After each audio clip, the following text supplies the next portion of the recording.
Hello everybody. Welcome to Engagement Insights.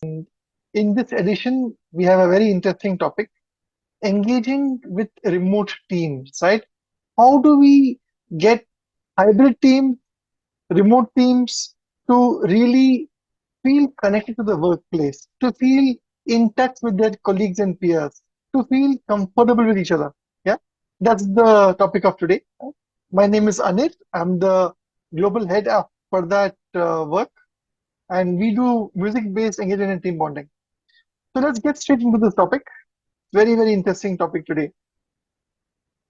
The fundamental thing to realize and understand is that human beings are not made, built to work remotely, right?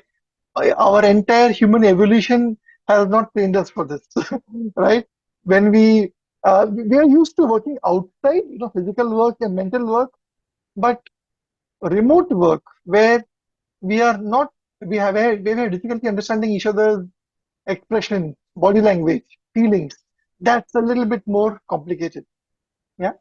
Now, when we as leaders, when we understand that okay, the human beings are not designed for this, it makes it easier for us to make the best of a situation and actually get some amazing results. Right? Even though human beings may not be made for this, that's a very broad statement because many people would probably feel a lot more comfortable working from home. For example, me, I feel a lot more comfortable working from home, and I'm able to do a lot of work also, right? It's not for everybody, but there are people who do enjoy it, right? So, what could be the strategies to engage with people who are joining remotely, who are uh, you know having to juggle a hybrid workplace model in which they're in office for a couple of days and working from home rest of the days, right? Now, the fundamentals of engagement doesn't change whether it's online or offline. People are engaged when they feel connected to the larger purpose and vision of the company. They feel connected when there is genuine care and concern for them from their managers, from their peers, and from the leadership team, right? People are engaged when they are recognized for their effort. People are engaged when they feel the company cares about them beyond the working hours, right? And this is how the really successful companies work, right? Because they're able to really engage with their employees, inspire them, and not just motivate them. I've often said there's a big gap between motivation and inspiration, right? Motivation has a shelf life, right? You are able to motivate people only, using the carrot or the stick only until a period of time, right? Let's say you want to give them an incentive. The effect of that incentive doesn't last more than a few months or maybe a quarter, right? Or you want to motivate them with a PIP, that also doesn't last too long, right?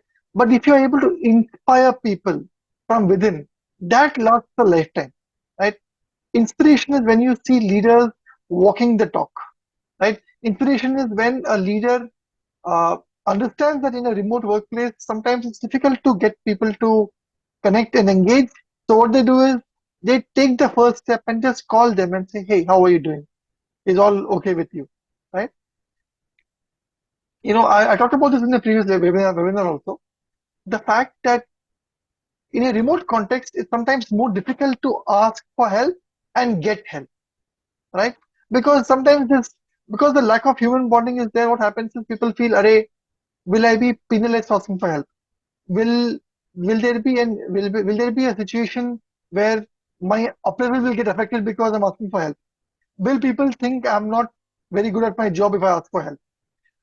But the reverse is true, right? As a leader, you want people to step up and say, "Boss, I need help," because that's what will make the company more successful. That's what will make clients more happy. That's what will get you recurring revenue. That's what will help you solve problems before they become really big, right?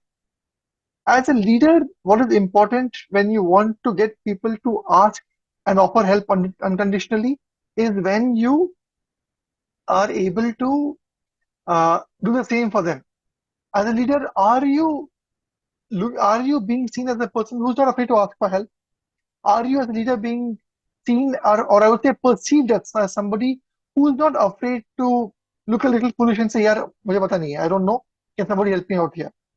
When you are being vulnerable, when you are being open, and when you are asking for help, your team will do the same. They take the cues from you, right? So when the leader is seen, asking for help or not knowing something, that's when people feel a lot more comfortable.